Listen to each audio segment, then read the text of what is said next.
Hello and welcome to this Neurodiversity Masterclass. The last part is going to be talking about the actual conditions themselves, but the first part is all the other elements, and it might include mental health, disclosure, and a little bit about language as well.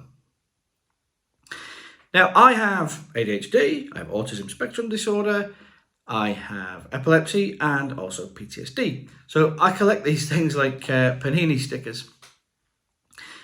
And because of those conditions, I've had difficulties in society and life and career and so on and so forth.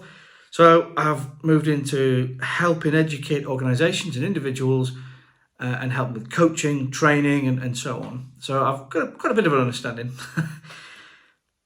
Now, intelligence and neurodiverse conditions are not correlated. That's one key thing to remember.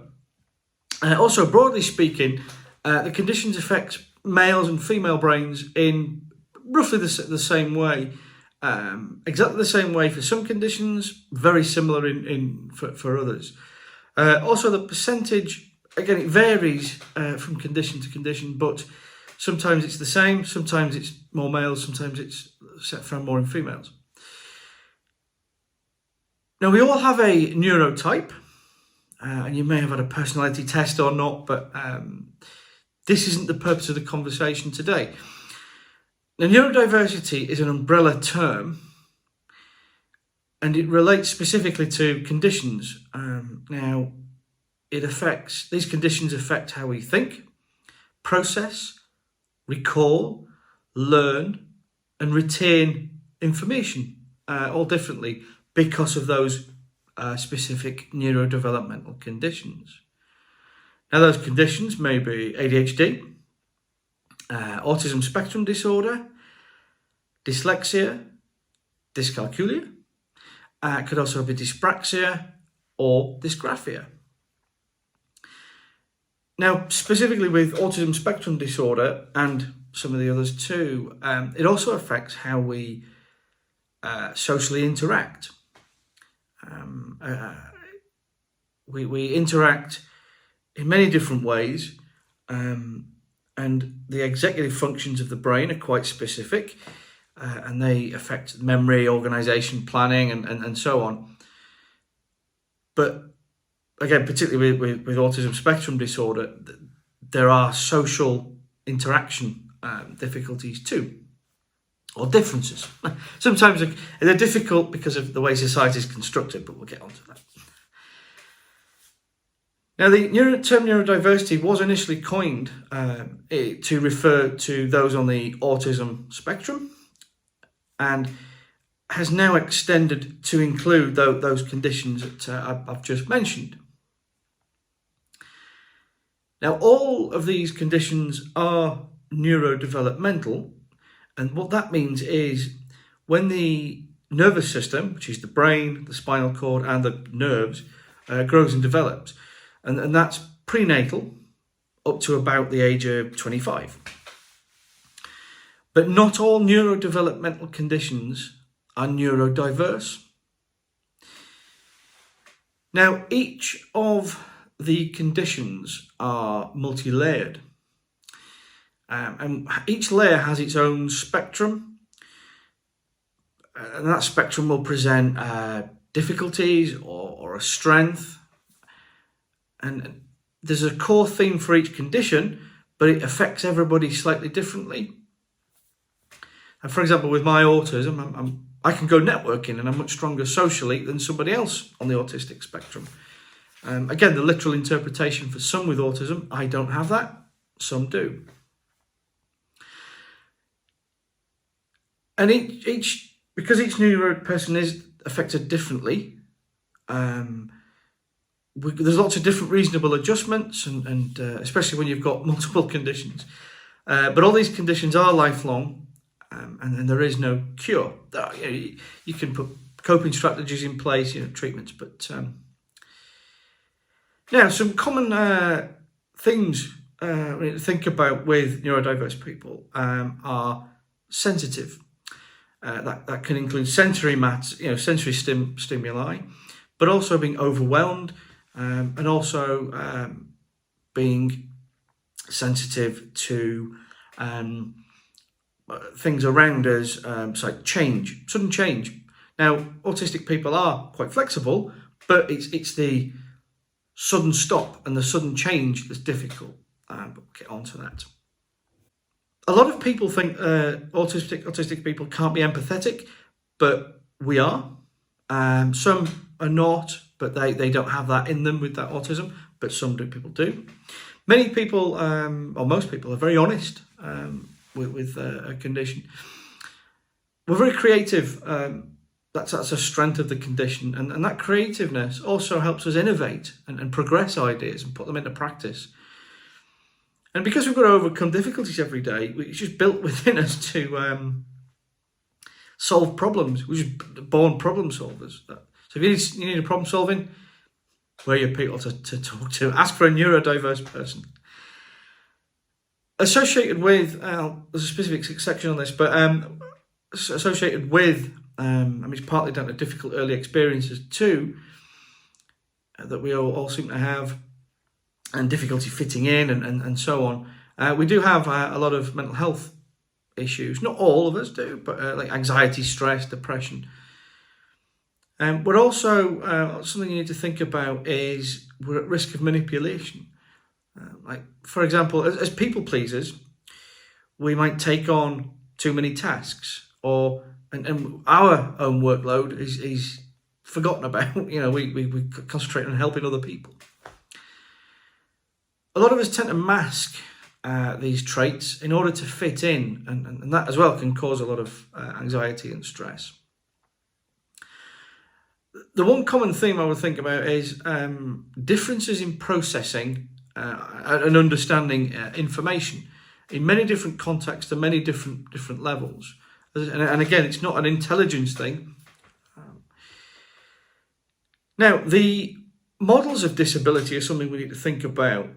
The social model is a UN proposition, and that suggests that we're disabled not by a condition, but by society's response to that. The medical model is whereby I have the condition, so I have to be treated, and that can cause a little bit of difficulty. Now, the Equality Act 2010 does state that a neurodiverse condition is or can be a disability. It doesn't specifically mention neurodiverse, but it is a disability, and therefore is a protected characteristic. Assume it is until you know otherwise. Not everybody likes to be labelled as disabled, even though they might be. Some people don't mind labels, others don't like them. Some people are neutral on them. It depends how they're used, to be honest, I think. That's my personal viewpoint. If you're using them with affection and niceness and in a positive way, I don't think there's a problem. But lots of people have an issue with it. Now, we've got to think about comorbidities too. People might have one condition, whether that be neurodiverse or something else, a physiological thing, but many have two or more. Now I've got epilepsy, so that's a comorbidity. Some people have anxiety and stress and depression. Now, the combination of the conditions can cause difficulties too. Like my ADHD pulls me in one order of chaos, and my autism pulls me in the area of routine and order and detail. Now, there's lots of coping strategies and reasonable adjustments. Now, a reasonable adjustment, it's like wearing a pair of spectacles. They might ease and improve matters, but remember, the condition is always there. Now, think of a feather in your hand, and you get one feather for each time you become either, being overwhelmed or stressed. It might be you got up late, the train's then late, your boss rings you and tells you you need that report today rather than tomorrow, and you can only carry so many feathers in your hand. Now, our lever is not under self-control, whether that, for whatever presentation of the condition it is, we can't change that. We just have to put a coping strategy in place. Now, a key factor for me is understanding a condition and how it affects you. Because once you understand that condition and how it affects you, you then can stop fighting against your own brain. Now, for example, my condition with the ADHD, there is a difficulty in order to, despite good intelligence, that I'll be a blank piece of paper and I need to write something. It might be a talk, a class, a letter, it could be anything, a shopping list. But for some reason, I can't get those words onto that blank piece of paper. And I just think, well, okay, rather than fighting against my own brain, I can't change that. So I think, right, okay, I'll go do something else. And whilst I'm, for example, cleaning the car, if I've got the motivation to do that, I will, or jet washing the drive or something, cleaning the windows, that gives me thinking time, and that might actually enhance the proposition of that getting completed. Another thing is to learn where your level of being overwhelmed is. And once you're aware of that, press pause and go do something else. Or refuse new tasks until, this one is completed. Now, in the moment, you're not always going to know when you're overwhelmed, but if you know when you become overwhelmed, only think, right, okay, when I've got 3 feathers, or 1, or 2, or however many. If you're going to visit anywhere, do it when it's quiet. It's quietest. Find out when it's quiet. Now, where you can, depending on your condition, have a hobby. Puzzles, colouring in, photography. There's all kinds of different lists of hobbies you can find. They're good for distracting and your well-being anyway. Now, fidget spinners are a good thing. I find them distracting, but I have a yo-yo, and when I'm stood on the train platform and I get stressed by people around me, with the yo-yo, I'm like, it's a very good relaxation tool and focus.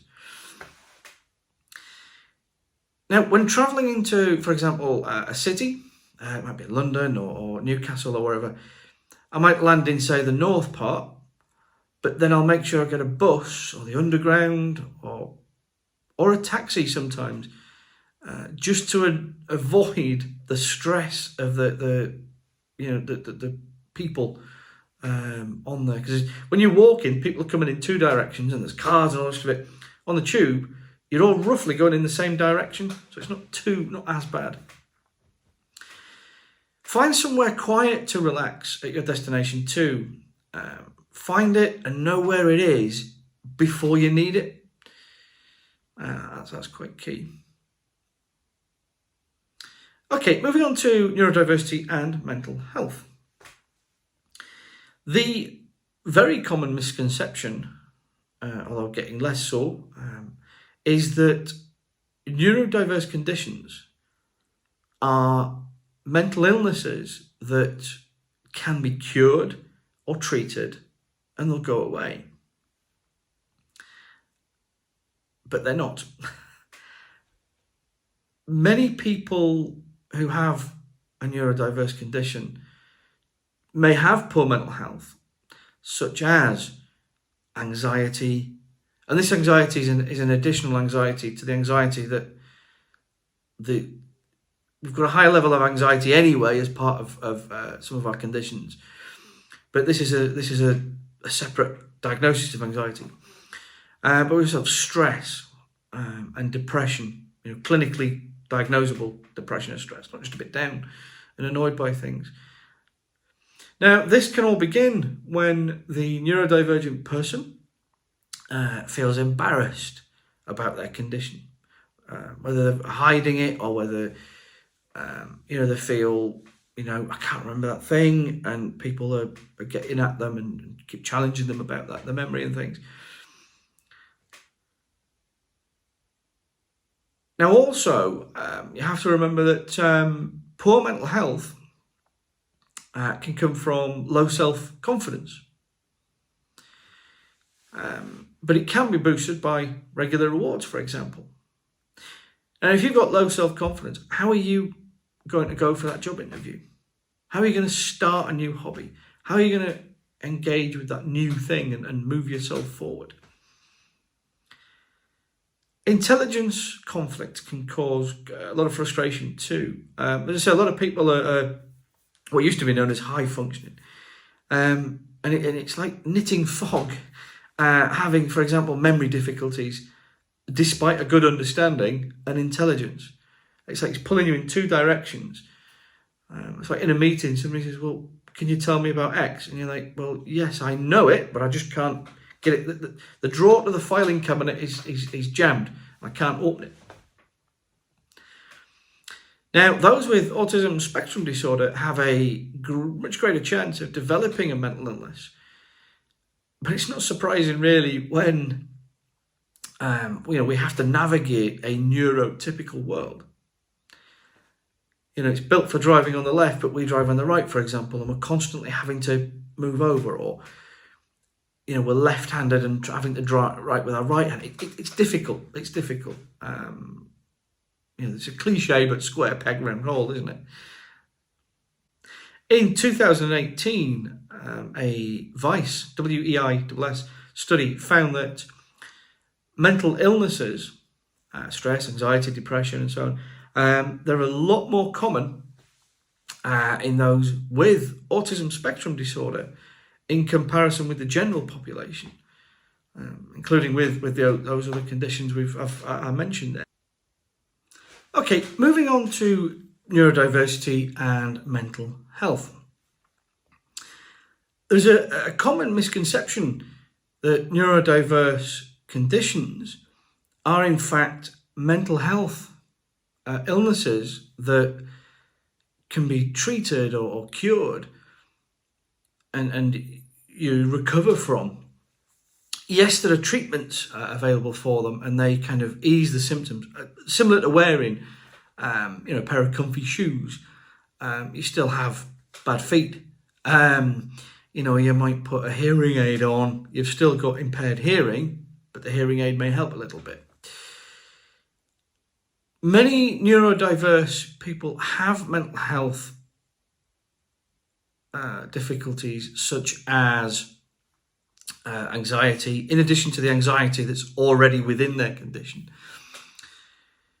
Stress, that's quite common, and depression, that's fairly common too.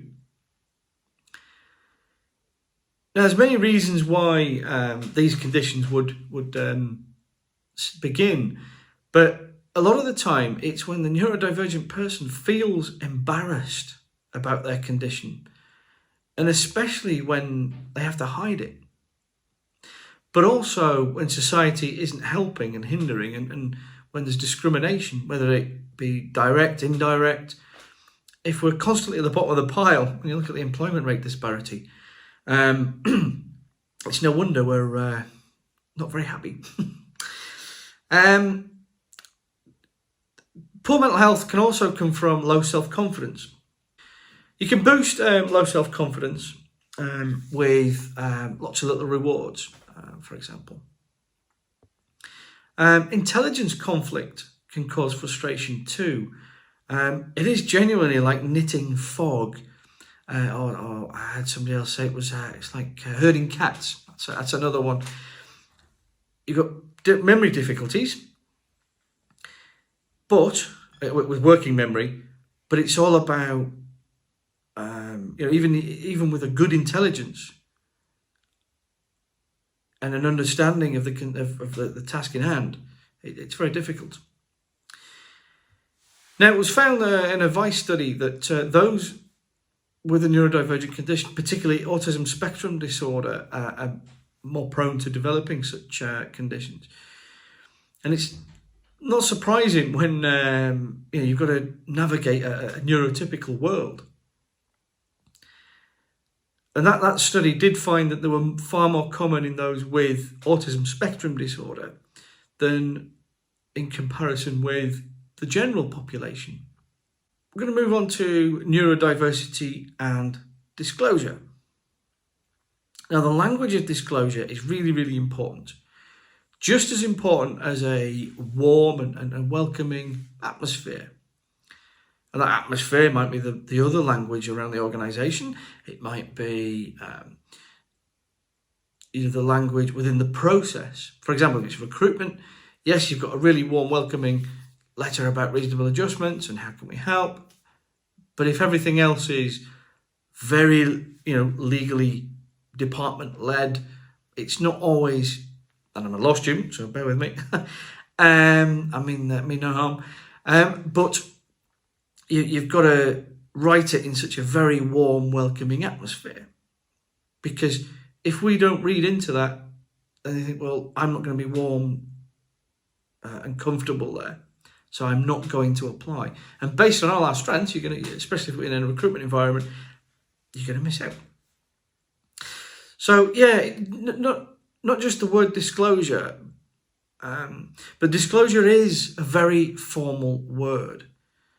Some people do find it blunt or cold. Now, I personally don't have a difficulty or an issue with it, but lots of people do. And I can see and understand why, because it is a blunt and cold word. And either the word itself or, not having that warm environment for a disclosure will reduce your chances of being able to satisfy your Equality Act 2010 duties. Now, they start when you know or ought to know about a person's condition. Now, taking the word disclosure out of the proposition, if you use the phrase, help us to understand your needs. Help us to understand your needs. Doesn't that sound very warm and welcoming and comfortable? It's, you want to understand my needs. So you're putting me at the heart of it, the person with a condition, and you want to understand me. And so I think, well, okay, that sounds quite interesting. You've also got to remember that not all disclosures are equal. Some might not wish to. Some may not know how to. Now, there's also those who want to tell you everything. That's including me. I'll tell you everything. You might not want to know everything, but I'll tell you everything.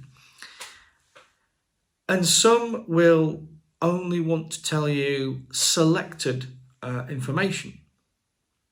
There's a whole range of reasons for that. On the Venn diagram, there's each has its own little Venn diagram. One of those is because not everyone has a diagnosis, and lots of people don't even know that they have a condition. Now, I didn't get my ADHD diagnosis until I was early 30s. I mean, I chased it about 7 years before that, but I just thought I was a little bit eccentric. And because we hear the myths, we don't then go for the diagnosis. You think, well, what's the difference? It doesn't change me.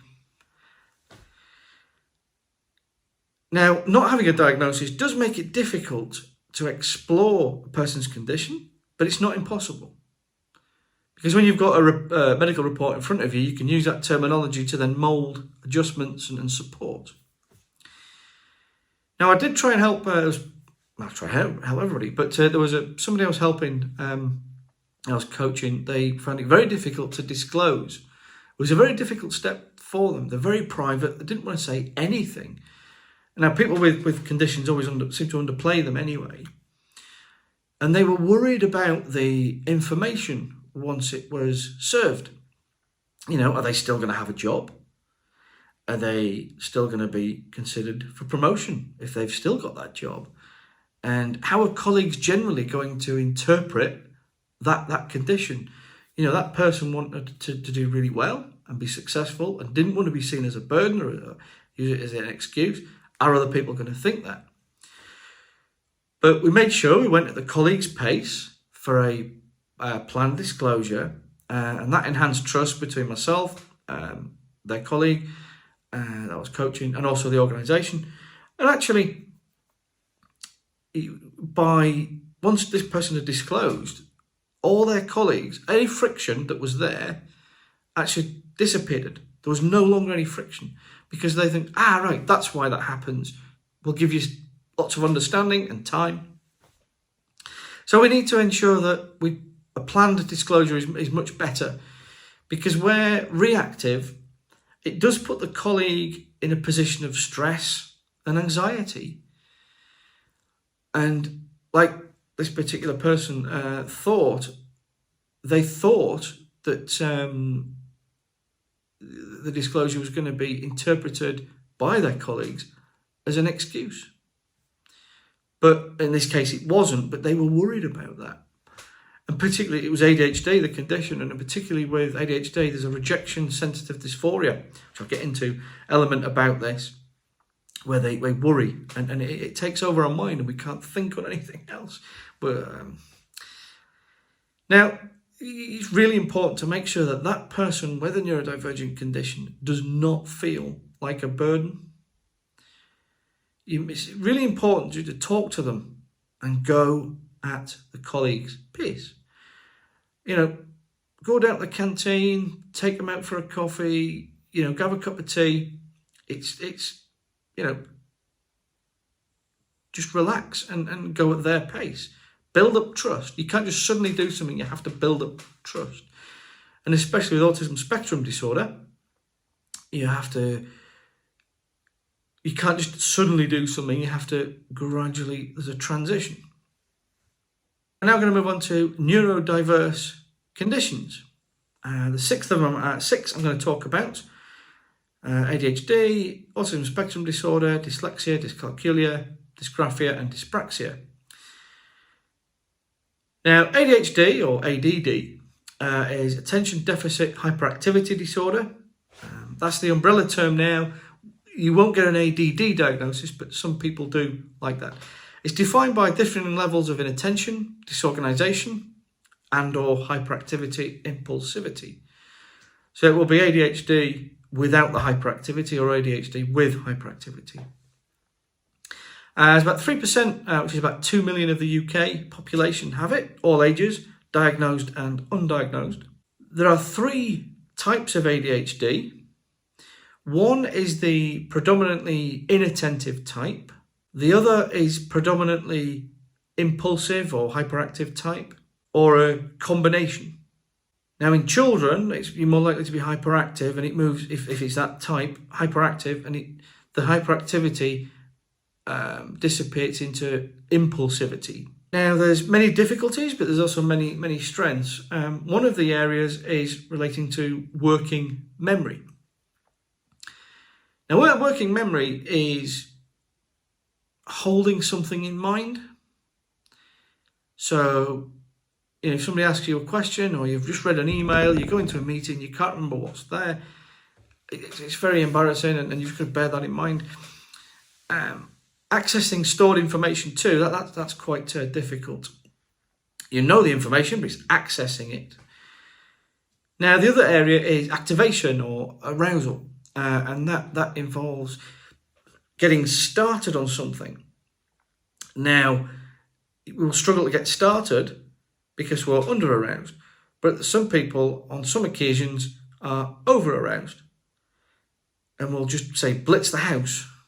Other days we just really can't, the lever's not there to pull to say, yep, I'm going to do this. There is an inconsistency with that, because sometimes we're able, but other times we need to be prompted.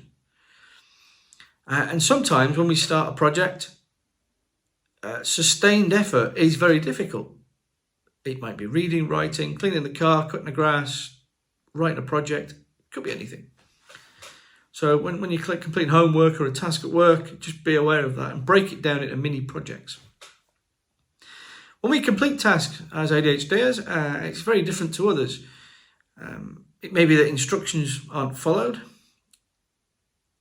We'll go, rather than A, B, C, D, we'll go A to F to D, and we will get all that. We will end up with a good result, but we'll just go a little bit further around the houses.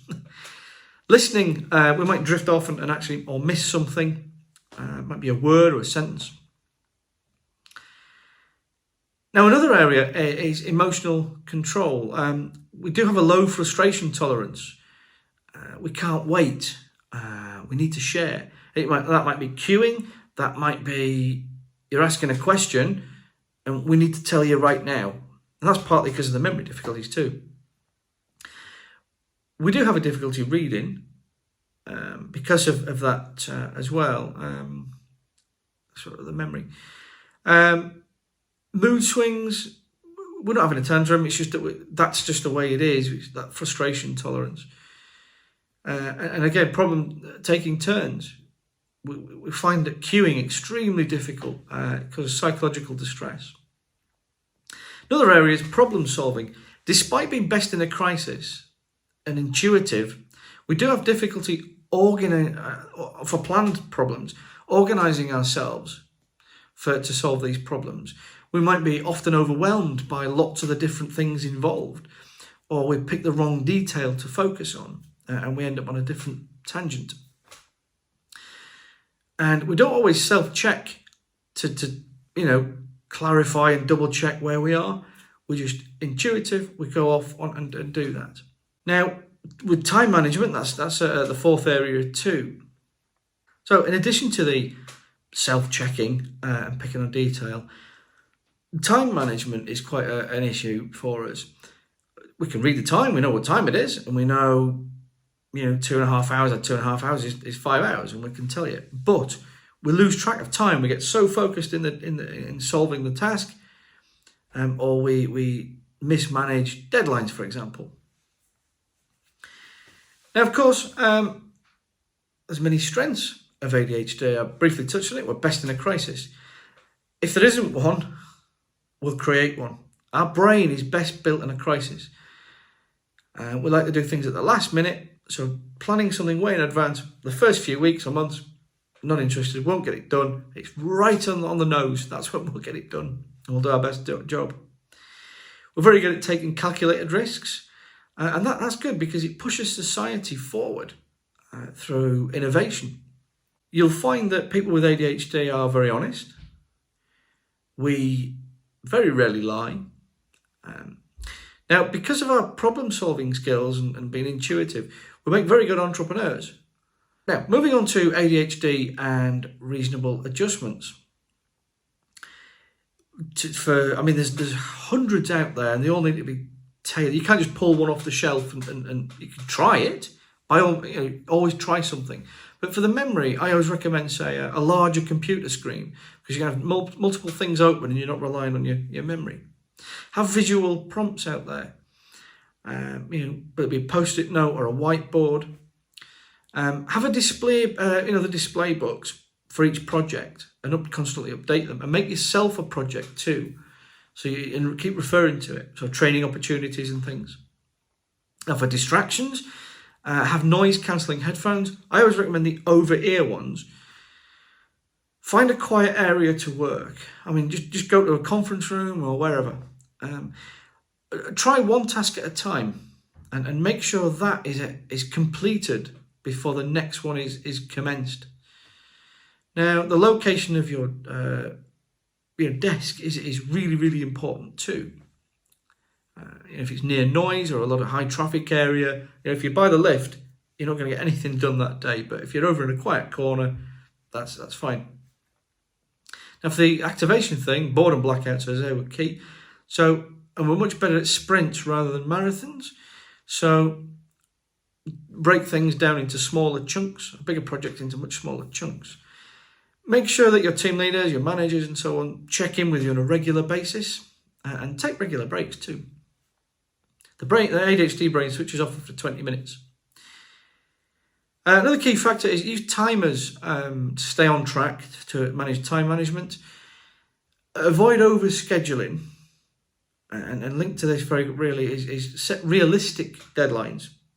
If you know it's going to take you 30 minutes to write something, but actually it's going to take you 4 days, don't say 30 minutes or yes, by the end of the day I'll get that done. Give a week. Say I'll get that in a week. And then the stress is off you.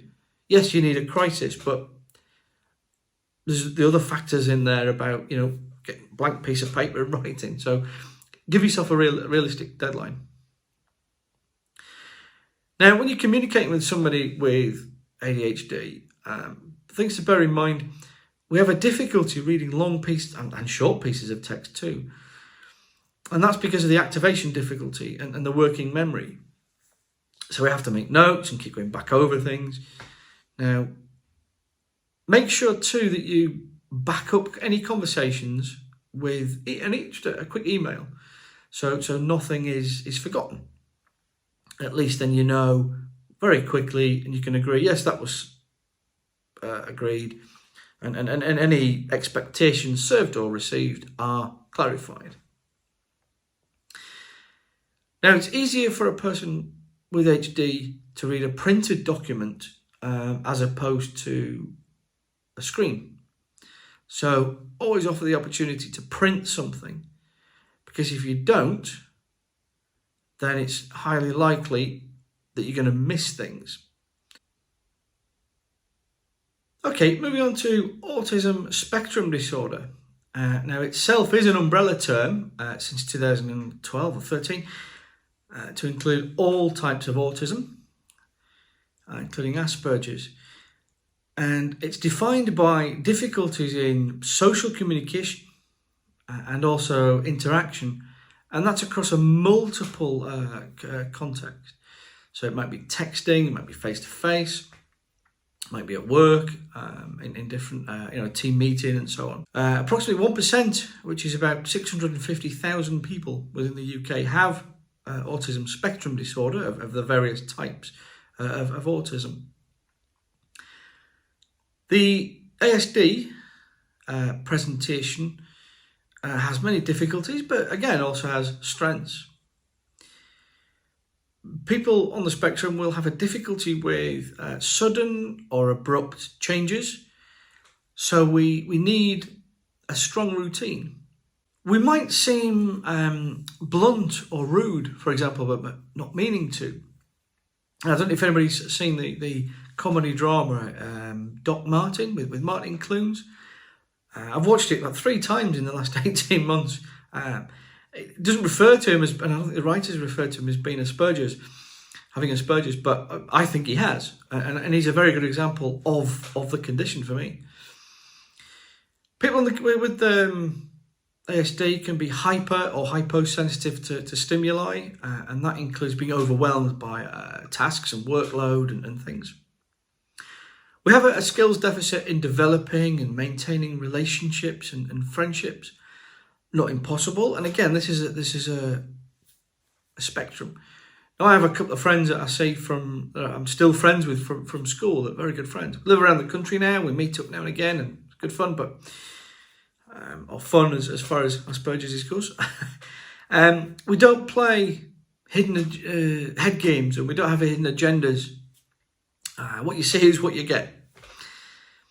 We are very detail conscious and accurate, so we might want to tell you lots of things, but we'll give you detail. So it takes us a little bit longer possibly to write a report or whatever, because there's lots of information we need to pull out. But we do have generally high levels of focus and concentration. Similar to ADHD, we're very honest. We very rarely lie. Areas I'm going to now talk about is reasonable adjustments for autism spectrum disorder. And the first is to ensure that you clarify expectations, both served and received. Now, that's because we might misread or mishear, or also there's a possible literal interpretation on the autistic spectrum. So not everybody has it. Some do, some don't. And to make sure that literal interpretation has or hasn't been received. Be concise and specific with your instructions too, and expectations. Make sure you have a structured work environment, or college, and any other routine that you have, because that means you'll better focus and perform if you have the condition autism spectrum disorder. Always explore together with the person with ASD their sensory distractions, because as I say, some people by noise, but different types of noise. Like crisp packets don't annoy me, but they do quite distressing for other people. So what to consider then when it comes to communication and an autism spectrum disorder? We may have abrupt or scripted speech. Scripted, we might run a blunt or rude, but we don't appear to be. Now, scripted speech is where somebody's rehearsed thinking what you're going to ask them. So it might have been a little bit disjointed, the conversation. Be aware of idioms and metaphors and so on, and make sure interpretation is as expected. Where words and phrases have a nuance, make sure it's clear if that person has a literal interpretation. People on the spectrum usually have a good memory, so be aware of that. A long-term memory is great, and same with ADHD. Don't ask a capability question, e.g., can you call Sanjay for me whilst I'm on holiday? Say instead, call Sanjay on Monday and ask for an update about the meeting we're arranging. I mean, you might be asking them about capability, but if you're asking them to perform a task, make sure it's not a capability question, because quite obviously there it's misinterpreted, and so when you come back from your holiday, you say, did you call Sanjay for me? Well, no, you didn't ask me to. You asked me, could I call Sanjay? And there's a very, very distinct difference. Okay, then moving on to dyslexia. That's defined as an impairment in the ability to read, whether that be numbers, letters, or both. Approximately 6.5 million people of the UK have this condition, which is about 10% of the population. That's all ages, diagnosed, undiagnosed. The dyslexia presents itself with difficulties, and there's strengths again within that, and so we'll talk about that. One of them, the difficulties, is the person with dyslexia will read and write very slowly, and this is in contradiction to a high level of intelligence. The person with dyslexia may confuse the order of letters or numbers, or just put them the things the wrong way around. Either they're reading or they're writing that, and they may struggle with planning and organising as a result, because obviously you've got to move things around as you're reading and writing and planning and moving things around. This becomes difficult. The person with dyslexia has difficulty with particularly written information, but they also have a difficulty with sensory issues. They still may be noise and light, touch, and so on. Many people with dyslexia find that they have, when they're trying to sustain concentration, they have headaches. It's not surprising really, because they're having to fight that little bit harder to concentrate than their peers who don't have dyslexia. Like I don't have dyslexia, but they do have a great long-term memory. Which neurodiverse people tend to have a great long-term memory. Sometimes it's the short-term memory that can be difficult. You'll find that dyslexics are very good at pattern spotting, and their visual memory is really strong. So this is counterbalancing, I think, their condition. And again, because they have difficulties each day, people with dyslexia have a novel way of solving problems.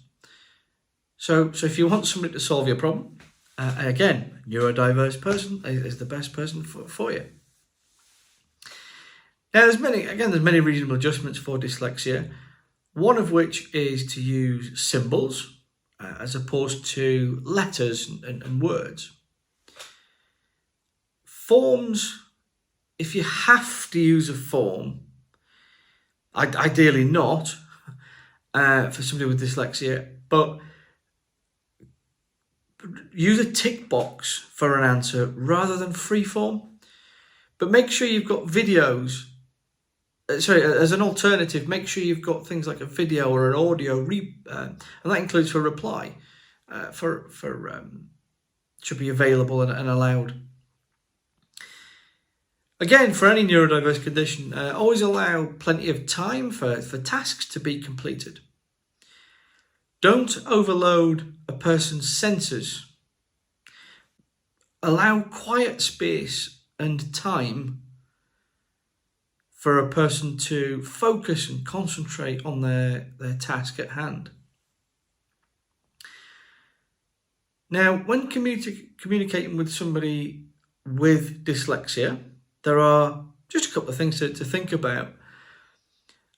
The verbal medium, where you're talking to somebody, is a really good starting point. But there are alternatives. Always present any material that you're going to have in a format that can be read by a screen reader. Most people with dyslexia will have access to a screen reader. So make sure that it's compatible, a bit easier in a working environment because you can have some control over that and maybe students. But if you send it to the general public, it's a little bit more difficult. But again, have alternatives such as audio, visual, and so on. Now, for electronic and paper resources, ensure the contrast between the text and background is really, really strong.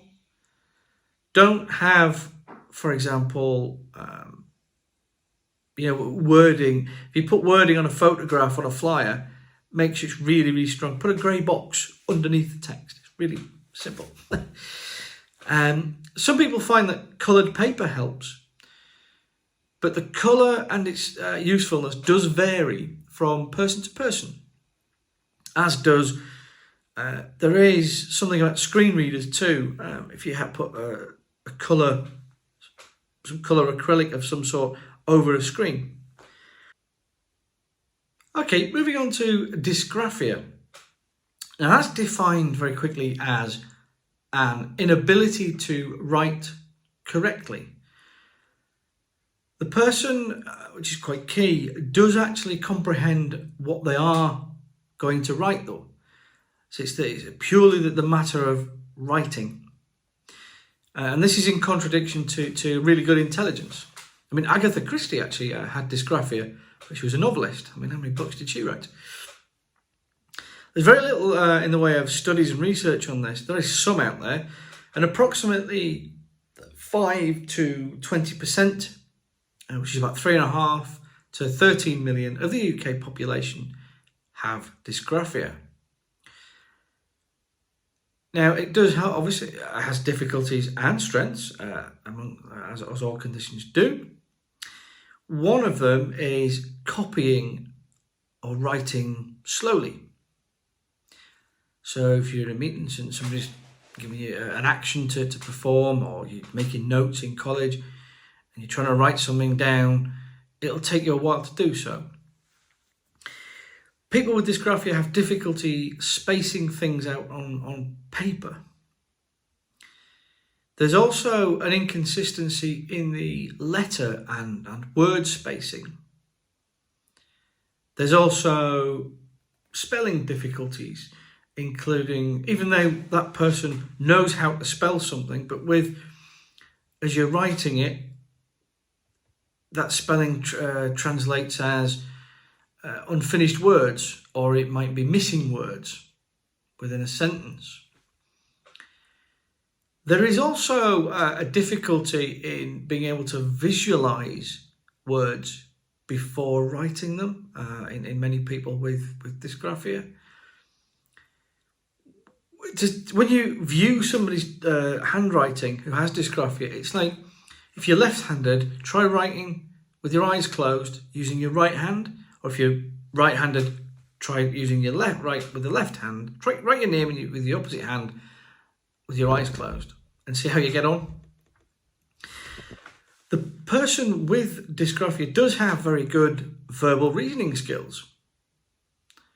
That's kind of counterbalancing, I think, a lot of the condition there. So the reasonable adjustments then for dysgraphia, one of them is help the person or allow them to present digitally rather than relying on a handwritten response. That might be an audio response, video, could be a typed document. If writing is required, then allow that extra time. It could be in an exam situation. It could be in a meeting. Just give that person a little bit of extra time to make those notes, or have somebody do it for them and then just offer them that document afterwards. So when communicating with somebody with dysgraphia, just a couple of things to bear in mind. Any instructions that you need to pass on or information, make sure that it is in a ready-to-use format so that they don't have to copy it out. Okay, moving on to dyspraxia. Very quickly, that's defined as an inability to perform deliberate movements. It used to be known as clumsy child syndrome, but moved on since then with its descriptions. But it's more than just the movement. There is a concentration issue as well. About 6%, which is about 4 million of the UK, have this condition. Now, the difficulties and strengths associated with dyspraxia, one of them is just quickly mentioned it there, difficulty concentrating. Now, even though this is a deliberate movement issue, there is a concentration difficulty too. There is a difficulty also in following instructions and also copying information. So the deliberate movement, obviously if you're handwriting, if you're using your hand to write, then there's going to be a difficulty there. So that's going to therefore affect the person being able to organise themselves, so that they're very poor at organising themselves. It's not impossible, but it just means that they find it difficult. It takes somebody with this condition to pick up new skills. And that's true for many neurodivergent conditions. And it depends on, whether you have to read something or memorise something. But they are very good at creative and original thinking. Very good at strategic and thinking as well, and problem solving. So again, a condition that counterbalances its difficulties. And because of those difficulties, like the other conditions too, they're very determined and hardworking, very highly motivated. That's kind of key within that, because they're able to develop their own strategies to overcome these difficulties. So as mentioned with a couple of other conditions, it's in that person to overcome the difficulty, so they're a natural problem solver. Okay, just a couple of reasonable adjustments for dyspraxia. One of which is to help with time management. That's one thing you will need to do. They will also need to ensure that instructions are clear, both served and received, and you need to also manage expectations too, served and received. You need to be clear from both sides. Always allow extra time for any task that you've asked the person to do, whether it be a college assignment or work or anything. Always get somebody to proofread their work, especially at work, their work at work. Now, when communicating with somebody with dyspraxia, what do we need to consider? Well, the main thing, of course, is to be patient. Understand their condition and needs. But that depends obviously on the reason for communicating too. And of course, the medium may need extra time, whereas a different medium doesn't.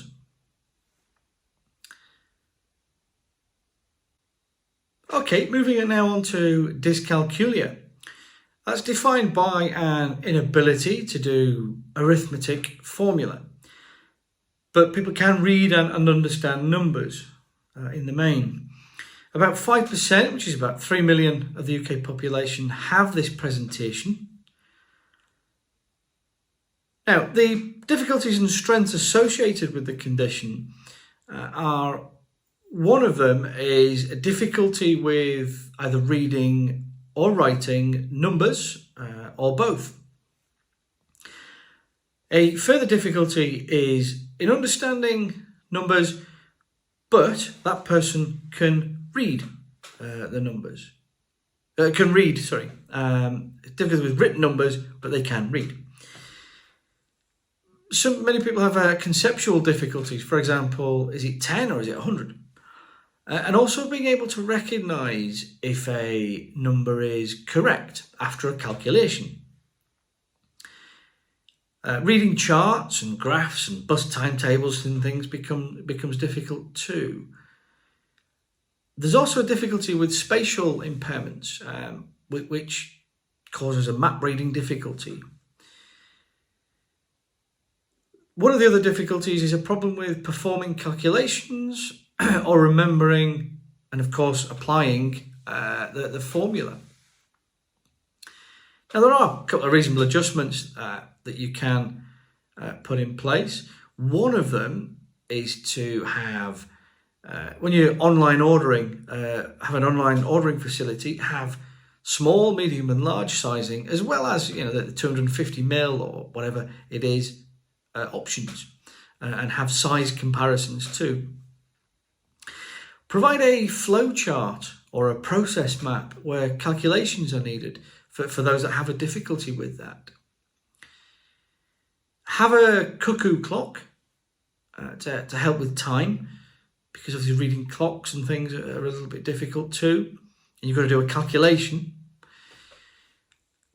Make sure you provide a colleague or a fellow student or a tutor who's specifically trained to help in areas where required. Okay, communicating then with people with dyscalculia.